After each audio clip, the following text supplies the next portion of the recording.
సమాధిలో నుండి ప్రాణమును విమోచించువాడు. ఎక్కడి నుంచి? సమాధిలో నుంచి, మరణం నుంచి తప్పించదు ఎవరు? డాక్టర్లమ్మా. ఈరోజు మే 5వ తారీఖు 2021 మే 5వ తారీఖు బెడ్ మీద ఉన్న హాస్పిటల్లో, ధరణి హాస్పిటల్లో నేను రాత్రి నుంచి ఆ సీన్ అంతా కనబడుతుంది నాకు. ప్రేమైన దేవుని బిడ్డ కదా, 28వ తారీఖు నుంచి హాస్పిటల్ తిరుగుతున్నాను. హాస్పిటల్ అడ్మిట్ అయ్యాం. 3 రోజులు 4 రోజులు హాస్పిటల్లో ఉన్నాం. ఆక్సిజన్ లేదు, తినడానికి తిండి లోపలికి పోతలేదు, ప్రాణ సంకటం. ఇంటి దగ్గర 4 మేము ఉన్నాం, నేను దయమని, పిల్లలు 2. అప్పుడు లాక్డౌన్ పడింది కదా. లాక్డౌన్ పడిందా? అందరు ఇంట్లోనే ఉన్నారా? పలకరించే దిక్కు లేదు, మాట్లాడే దిక్కు లేదు. భయంకరమైన పరిస్థితులు ఆ రోజున. ఇదే ఎండ, మే నెల, యాసవి కాలం, ఏప్రిల్ మే నెల. ప్రేమైన దేవుని బిడ్డలారా, ఇంట్లో పడి పొరలాడుతున్నాం, కరోనాతో బాధపడుతుంది. ప్రేమైన దేవుని బిడ్డలారా, సరే ఎందుకైనా సరే జ్వరం వచ్చింది, ఎందుకైనా సరే కొంత సుస్థిగా అనిపిస్తుంది, టెస్ట్ చేయించుకుందాం. నేను టెస్ట్ చేయించుకుంటే మన అందరికీ వచ్చినాడు. ఒక్కరికి వస్తే రోజు 10 మందికి వచ్చింది. ఒక్కరికి వచ్చిందంటే అందరికీ స్ప్రెడ్ అయిపోయింది. అలాంటి కేసులు ఆ రోజుల్లో మనం చూసాం. ఆ వాతావరణం అంతా భయంకరమైన పరిస్థితులు, డేంజరస్ ప్లేసెస్ కదా. రెడ్ జోన్, అలా ఆరెంజ్ జోన్, గ్రీన్ జోన్ పెట్టలేదమ్మా. బోర్డు కూడా తగిలించుకున్నాం, మీ ఇంటికి మేము రా, మా ఇంటికి మీరు రాకూడదు. తగిలించుకోలేదా? ఎందుకని? అదంత ప్రమాదం, అది అంత భయంకరమైన వ్యాధి. ప్రపంచాన్ని ఒక కుదిపించింది, మంచి మంచి వ్యక్తులను కాలగర్భంలో కలిపేసింది. ప్రేమైన దేవుని బిడ్డ, ఆ రోజున నేను టెస్ట్ చేసుకుంటే నాకు పాజిటివ్ వచ్చేసింది. గణపతి అన్నకు వచ్చింది పాజిటివ్, తర్వాత సురేష్ సీనున్నకు వచ్చింది. చాలామందికి మనలో పాజిటివ్ వచ్చింది. కానీ చివరి మే 5వ తారీఖున డాక్టర్లు చేతులు ఎత్తేశారు. నా విషయం అయితే అంతకుముందు ప్రార్థన చేసుకున్నాం. ఆ ఇంట్లోనే పొరులుతూ, లేదా ఉన్నది తింటూ, లేదా ఏదో చేస్తాం. నీ చిత్తమైతే బ్రతికించు. నేను అనుకున్నాను. ఆ 5 రోజులు హాస్పిటల్లో నా స్థితి నేను చూసినప్పుడు, నాతో బెన్ని ఉన్నాడు, పీటర్ ఉన్నాడు, వీళ్ళందరూ ఉన్నారు. రైమన్ కూడా ఉంది. ఇక్కడ జాయిన్ చేసినప్పుడు బెన్ని ఎక్కువగా ఉన్నాడు. ఆయన చేసే ప్రయత్నాలు చేస్తున్నాడు, డాక్టర్ని పిలిచి తీసుకొచ్చడం, చూపించడం. హాస్పిటల్ చుట్టూ ఆనంద్ కూడా ఉన్నాడు, కారులో వేసుకొని తిప్పుతూ ఉన్నారు. హాస్పిటల్కి పోయినా ఇదే సూర్య హాస్పిటల్ దగ్గర, తులసి హాస్పిటల్ దగ్గర 1 అవర్ వెయిట్ చేసాం అక్కడ బెడ్ కొరకు. ఖాళీ దొరుకుతుందేమో, ఖాళీ దొరకలే. నేను వెనక సీట్లోనే కూర్చున్నా, ఓపిక లేదు కదా, శ్వాస ఆడతలేదు, ఆక్సిజన్ లెవెల్ తక్కువైపోతుంది, షుగర్ లెవెల్ హై అయిపోతుంది. ఆ సన్నివేశం, ఆ సిచ్యువేషన్ చూస్తే ఎంతో భయంకరమైన పరిస్థితులు. ఒకరినొకరు కనీసం అది రోగంతో ఉన్నాడు కదా పలకరిద్దామని అవకాశం లేదు, రావడానికి వెళ్ళలేదు కదా. అలాంటి సిచ్యువేషన్ సందర్భాల్లో మనం ఎదుర్కొన్నాం. ప్రేమైన దేవుని బిడ్డ, నాకు బాగా గుర్తుంది మరణ పడకలో ఉండి ప్రార్థించినప్పుడు దేవుడు నా ప్రార్థన విన్నాడు. హల్లెలూయా. నేను ఒకటే ప్రార్థన. ఆ రోజు యేసయ్య గారు ఒక పాట విడుదల చేశారు. ఏ పాట? ప్రార్థన పాట. ప్రార్థన వినుమా దేవా, మా ప్రార్థన ఆలకించు, మమ్మల్ని దాటిపోకు అనే ప్రార్థన. ఆ పాట, ఆ వచనం, ఆ మాట నా నోట్లో అప్పుడు నాముతూ ఉంది. ఇదే ప్రార్థన నా ప్రార్థన ఇదే. ప్రేమన్న దేవుని బిడ్డ, ఇక అనుకున్నాం ఇంచుమించు 2000 మంది పాస్టర్లు అప్పటికే చనిపోతున్నారు. 19 డిసెంబర్ నుంచే స్టార్ట్ అయింది కోవిడ్. అందుకే దానికి పేరు పెట్టాడు COVID-19 అని. 19 డిసెంబర్ నుంచే స్టార్ట్ అయింది. అది చైనాలో ప్రారంభించబడింది, సర్వ ప్రపంచం అంతా వ్యాపించింది. చాలామంది చచ్చిపోయారు, కొన్ని వేల కోట్ల మంది చచ్చిపోయారు. అమెరికాలో అయితే ఆ చర్చెస్లో వాళ్ళ సీట్లన్నీ ఖాళీగా అయిపోయాయి. వాళ్ళు వచ్చి ప్రతిరోజు ఆరాధన చేసి కూర్చునే స్థలాల్లో వాళ్ళ ఫోటోలు పెట్టారు. ఆ సీన్లన్నీ మనం చూసాం.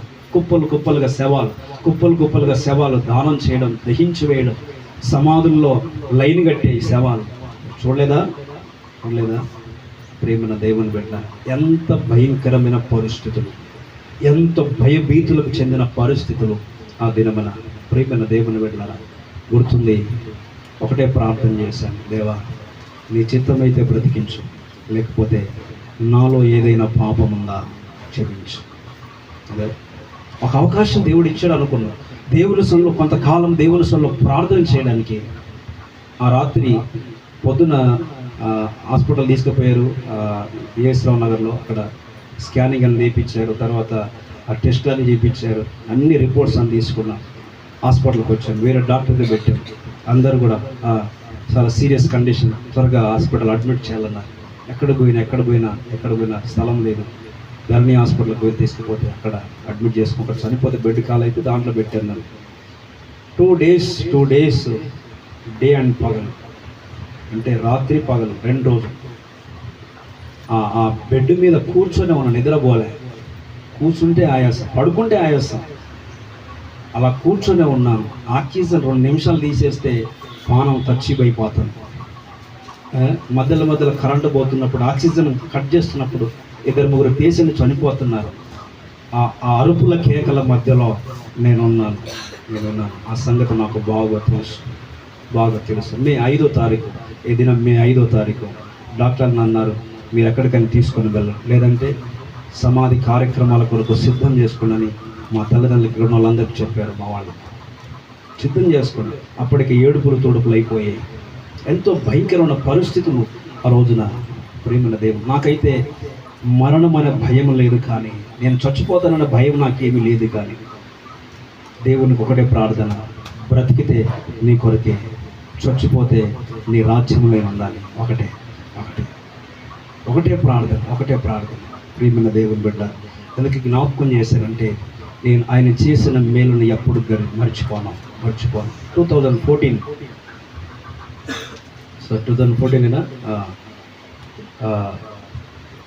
జనవరి 14th రోజున యాక్సిడెంట్ అయింది, ఘోరమైన యాక్సిడెంట్. ఊరికి వెళ్ళి వస్తున్నారు, అప్పుడు తల పగిలిపోవాలి, హెల్మెట్ 2 పచ్చలు అయిపోయేది, దవడ 2 ఫ్రాక్చర్స్ అయిపోయాయి. హాస్పిటల్లో ఉన్నా. ఒక నెల రోజుల్లో రికవర్ అయ్యాను. మళ్ళీ పాడి ప్రార్థన చేయడం, వాక్యం చేయడం దేవుడు కృపనిచ్చాడు. అటువంటి ప్రమాదం నుంచి దేవుడు తప్పించాడు. నేను ఆ సన్నివేశాలు ఎప్పుడు మర్చిపోను. ప్రేమైన దేవుని బిడ్డలారా, కరోనా టైంలో భయంకరమైన దెబ్బ కదా, కాపర్ను కొడితే గొర్రెలు చెదిరిపోతాయి. కానీ దేవుని మహాకృపను బట్టి మీ ప్రార్థన, లేదా సంఘ ప్రార్థన, బిడ్డల ప్రార్థన, చిన్న బిడ్డలు ప్రతిరోజు అమూల్య, అలంకృత, జీవన్ రాజు, రియాన్, వీళ్ళు విడిచిపెట్టిపోయాం. మేము హాస్పిటల్ని వదిలేసిపోతే అమ్మవాళ్ళు తీసుకొని పోయారు, నాగుల్లో పెట్టుకున్నారు, తాళాలు వేసుకొని, తాళం వేసామా వేయలేదో తెలియదు ఇంటికి. అలాంటి పరిస్థితులు. ప్రేమన దేవుని బిడ్డ, అంబులెన్స్ తీసుకొని పోతే, అంబులెన్స్లో నాకు ఆ హెయిర్ కూడా సరిపోవట్లేదు. ఆక్సిజన్ కిటికీలను ఓపెన్ చేసి ఆ స్పీడ్కి వెళ్తున్నప్పుడు ఆ ఎయిర్ పడుతుంది ముఖానికి. ఇంచుమించు 2 గంటల ప్రయాణం మహబూబ్నగర్ డిస్టిక్. అంబులెన్స్లో మొట్టమొదటి అనుభవం, అంబులెన్స్ ఎక్కిన అనుభవం. ప్రేమైన దేవుని బిడ్డ, ఇవన్నీ భయంకరమైన పరిస్థితులు. మరణపు టంచుల్లోనికి వెళ్ళి కదా, మరణ మృదంగం మ్రోగుతున్న సమయంలో ఒకడొచ్చి డాక్టర్ చెక్ చేయడానికి వచ్చాడు. హాస్పిటల్లో ఉన్నప్పుడు వాడు ఎందుకు కొట్టాడో తెలియదు, కానీ ఒకటే గుద్దాడు నా దీని మీద, బాడీ మీద. లంగ్స్ పాన్ చేయాలని కొట్టాడు, మరి ఎందుకు కొట్టాడు? వాడి మీద చాలా కోపం వచ్చింది నాకు, ఎందుకు కొట్టాడో తెలియదు. అప్పటికే లంగ్స్ అన్నీ కూడా బ్లాక్ అయిపోయాయి లోపల. కరోనా అంటే లోపల లంగ్స్లో ఆక్సిజన్ పోకుండా దూరుతుంది వైరస్. ఒక మనిషి 120 సంవత్సరాలు బ్రతికేంత ఆక్సిజన్ రిజర్వ్ అయి ఉండదట లంగ్స్లో. మనం మూపిని బిగబట్టి ఒక 10 నిమిషాలు అలాగున్నా లోపల ఉన్న అవయవాలు పనిచేస్తాయి, లోపల ఆక్సిజన్ సరఫరా అవుతుంది. ఆ ఆక్సిజన్ సరఫరా కాకుండా ఆగిపోతే అవయవాలన్నీ అయిపోతాయి, కొలాప్స్ అయిపోతాయి. ఈ లంగ్స్లోనే ఆ ఆక్సిజన్ ఉంటుందన్నమాట. ఈ లంగ్స్ అన్నీ కూడా బ్లాక్ అయిపోయాయి. నేను తగ్గిన తుమ్మిన నల్లగా వచ్చేది నోట్లో నుంచి. డాక్టర్ ఉన్న 2 లంగ్స్ ఫెయిల్ అయిపోయాయి.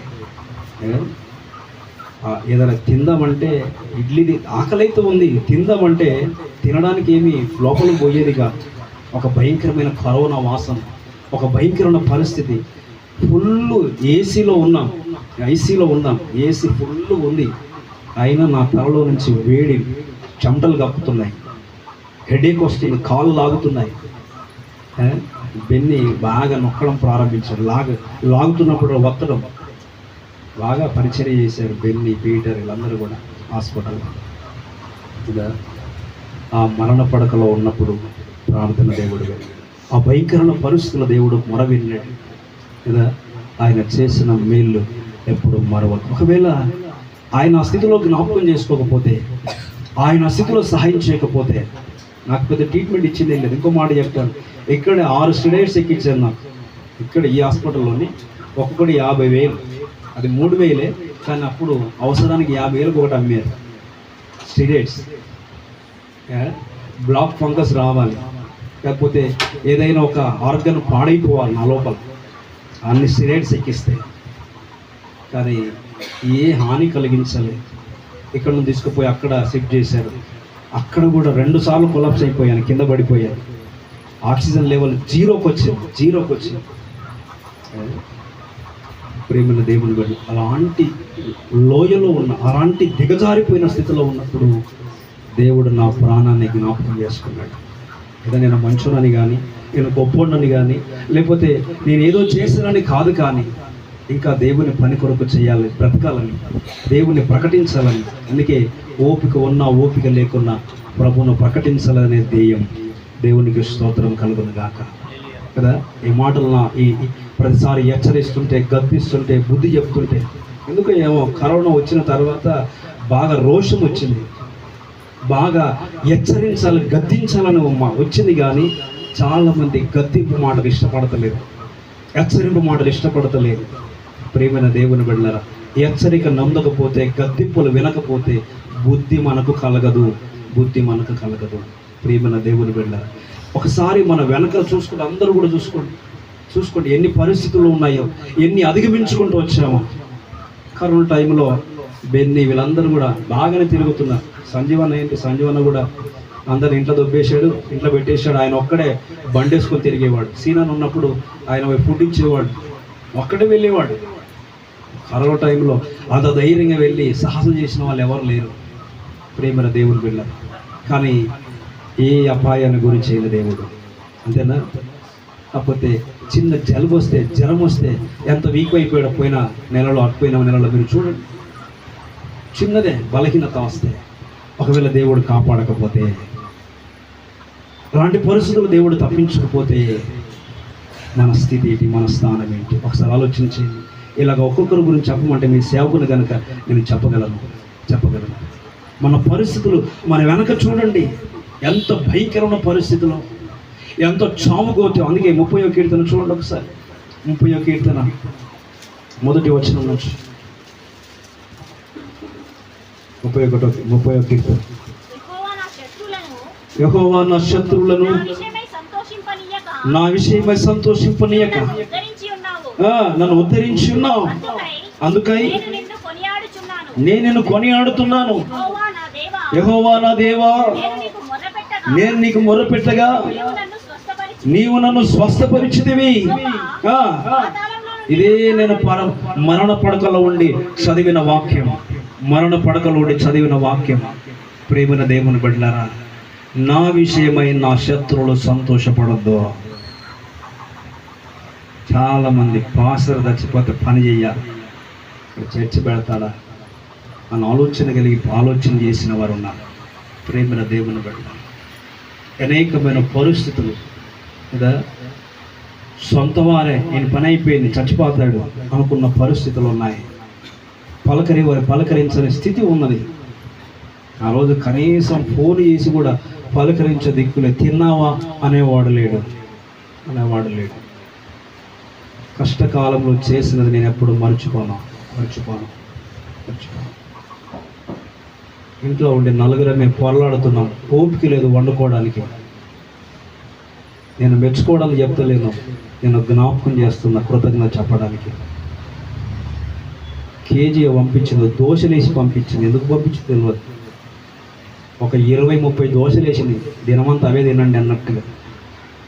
ఇలా నేను తప్పు పట్టడం లేదు, కానీ కృతజ్ఞత చెప్తున్నాను. ఆ దోశలు తినుకుంటున్నాను.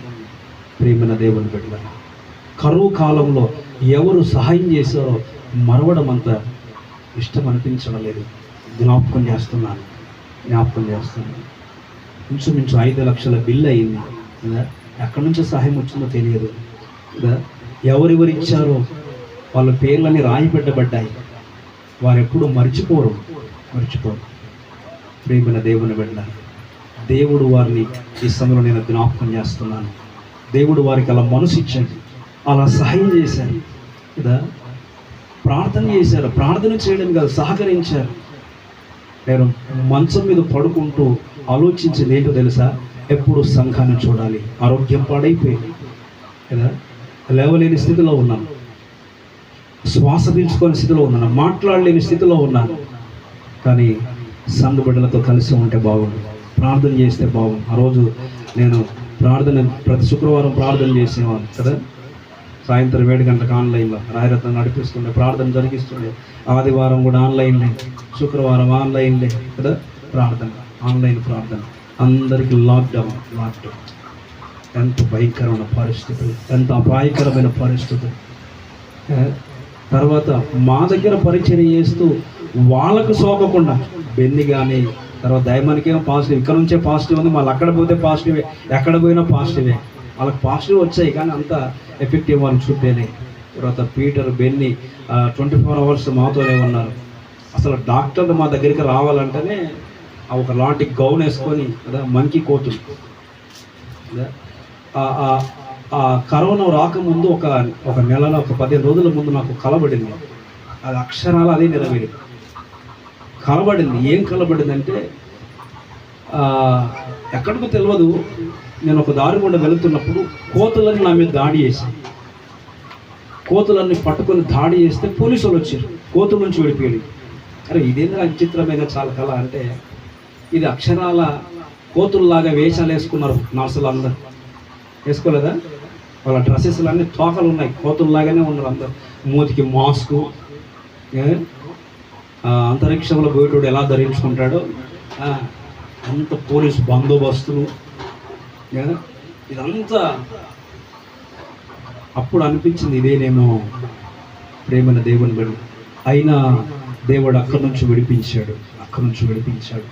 అదే ప్రకారంగా దేవుడు మరణపాయ స్థితిలో ఉన్నప్పుడు దేవుడు నన్ను విడిపించాడు. అందుకే అంటాడు, నా శత్రువులు నా విషయమై సంతోషింపనీయక నువ్వు నన్ను ఉద్ధరించి ఉన్నావు, అందుకై నేను కొనియాడుతున్నాను. యెహోవా నా దేవా, నేను నీకు మొరపెట్టగా నువ్వు నన్ను స్వస్థపరిచితివి. యెహోవా పాతాళములో నుండి నా ప్రాణము లేవదీసితివి. నేను గోతిలోని దిగకుండా నన్ను బ్రతికించితివి. భక్తులారా ఆయన కీర్తించండి, ఆయన పరిశుద్ధ నామం, ఆయన పరిశుద్ధమైన జ్ఞాపకార్థ నామమును బట్టి ఆయన స్తుతించండి. ఆయన కోపం నిమిషం మాత్రం, ఆయన దయ ఆయుష్కాలం అంతా. సాయంకాలపు ఏడుపు వచ్చింది, రాత్రి ఉండి నా ఉదయం సంతోషం కలుగును.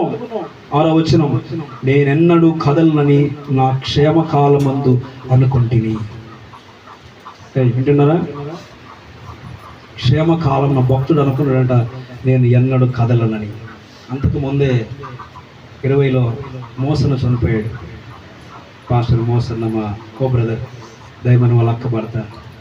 ఆయన కొరకు హాస్పిటల్ తిరుగుతున్నాం, ఆ హాస్పిటల్, ఈ హాస్పిటల్, ఆ హాస్పిటల్. అప్పటికి అంత అవగాహన రాలి, అప్పటికే హెచ్చరికలు చేస్తున్నారు, ఎవరు కలవద్దు, వెళ్ళొద్దు కదా, చాలా జాగ్రత్తగా ఉండాలి. తర్వాత అక్కడప్పుడప్పుడే లాక్డౌన్ పడుతుంది. అవన్నీ పరిస్థితులు ఉన్నాయి ఆ రోజుల్లో.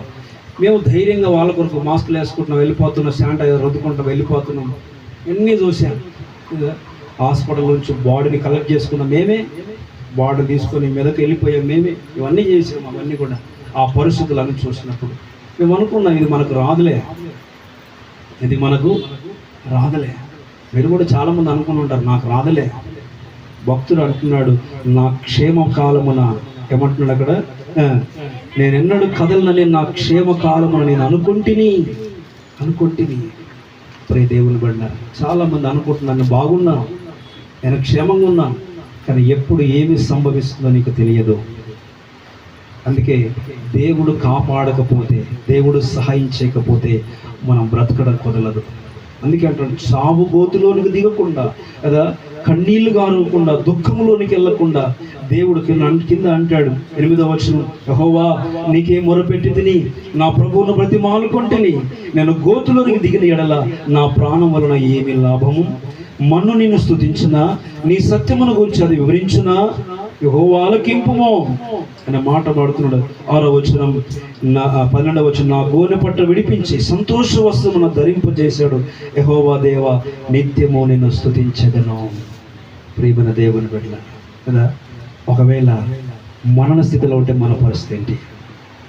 ఒకవేళ చావుగోతులో దిగిపోతే మన పరిస్థితి ఏంటి? చాలా కుటుంబాలు మరణాపాయాలు ఎదుర్కొన్నారు, చాలా కుటుంబాలు ఆపదను ఎదుర్కొన్నారు, చాలా కుటుంబాలు చాలా క్లిష్టమైన పరిస్థితికి దిగజారిపోయారు. ఇక ప్రాణం పోతుందేమో అన్న సందర్భాలు వచ్చాయి కదా. క్షేమంగా ఉన్నప్పుడేమో నాకేం కాదు అనుకున్నాం, అపాయం వచ్చింది, మరణ సంకటాలు, మరణ పాశాలు మనల్ని చుట్టుకున్నాయి. అయినా దేవుడు మనల్ని విడిపించాడు.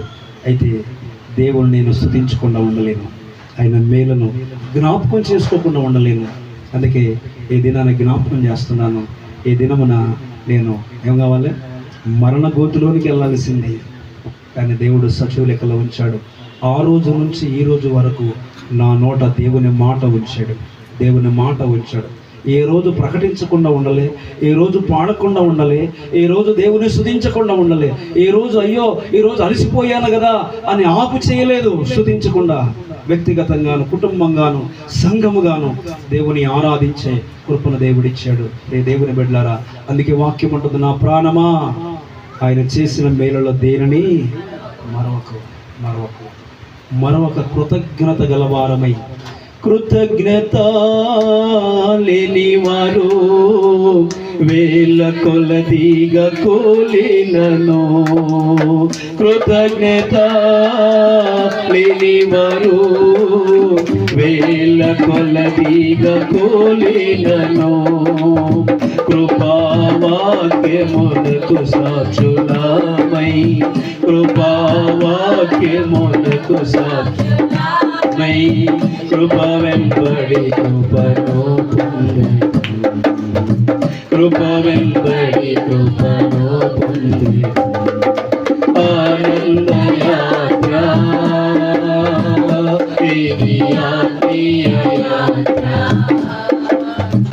యేసుతో నూతన యెరూషలేము యాత్ర, మన యేసుతో నూతన యెరూషలేము యాత్ర, ఆనంద యాత్ర. రాత్రియో పగలులో పాదములకు రాయి తగులకుండా, రాత్రియో పగలులో పాదములకు రాయి తగులకుండా, మనకు పరిచర్య యోట కొరకై, మనకు పరిచర్య చేయుట కొరకై దేవదూతలు మనకుండగా, దేవదూతలు ఆనంద యాత్ర. పిల్లలను బట్టి దేవుని స్తుతించకుండా ఉండలేము, ఆయనను మర్చిపోవడం లేదు. ఆయనను ఆరాధించాలి, ఆయన కృతజ్ఞతలు చెల్లించాలి.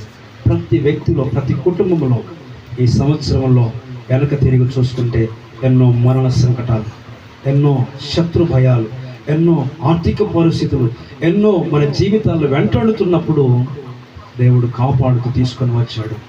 అయితే మనం ఏం చేస్తున్నాం? దేవుని ఆరాధించుకొని తప్పిపోతున్నామా? ఆయన ఆజ్ఞలు తప్పిపోయి దేవుని కోపాగ్ని గురవుతున్నామా? ఇంకా వర్ధిల్లకుండా, ఇంకా ఆశీర్వదించబడకుండా, ఇంకా దీవించబడకుండా, ఇంకా దేవుని గణపరచకుండా ఎక్కడ తప్పిపోతున్నాము?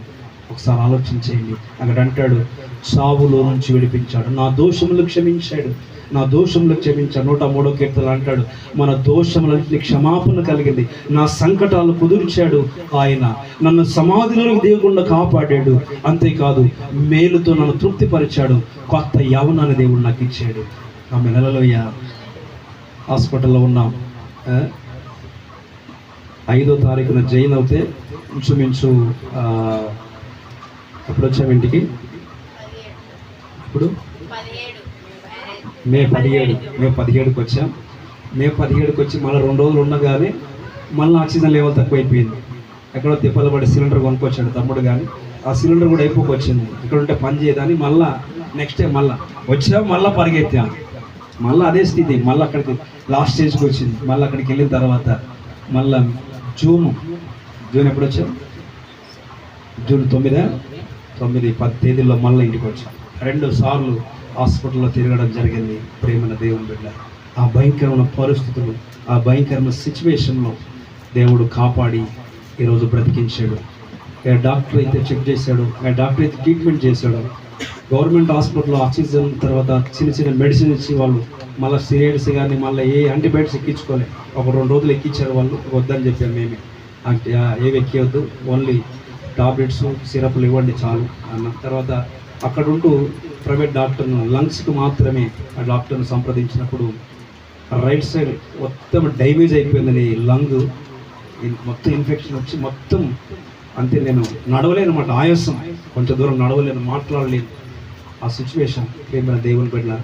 మళ్ళీ నెక్స్ట్ టైం పోయి హాస్పిటల్లో వాళ్ళు ఒక 20 days ఒక 15 రోజులు ఉండటం వలన మళ్ళీ మంచి ఆరోగ్యం దేవుడు ఇచ్చాడు.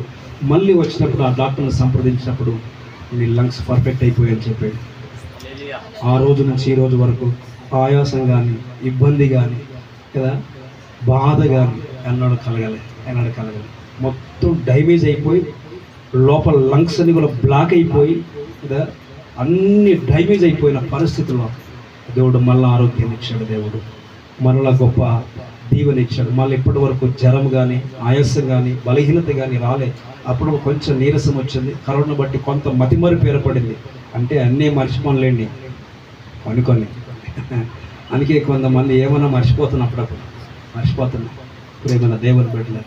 ఏది ఏమైనా దేవుని కృపను బట్టి కదా దేవుని ఆరాధించడానికి దేవుడు బ్రతికించాడు. స్తుతి పాడుటకే బ్రతికించిన పడండి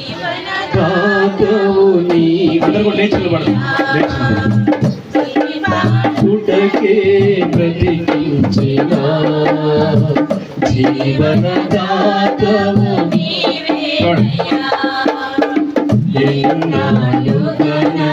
పోషించిన తల్లివలే నన్ను ఓదార్చిన ప్రేమ నాపై ఎన్నడు మారదు యేసయ్యా. ప్రేమ నాపై ఎన్నడు మారదు యేసయ్యా. జీవిత కాలమంతా ఆధారం నీవేనయ్యా. నా జీవిత కాలమంతా ఆరాధించి గణపతును. స్తుతి పాడుటకే బ్రతికించిన జీవన దాతవు నీవేనయ్యా. ఇన్నాళ్ళుగా నన్ను పోషించిన ఓదార్చిన నీ ప్రేమ నాపై ఎన్నడు మారదు యేసయ్యా. నీ ప్రేమ నాపై ఎన్నడు మారదు యేసయ్యా.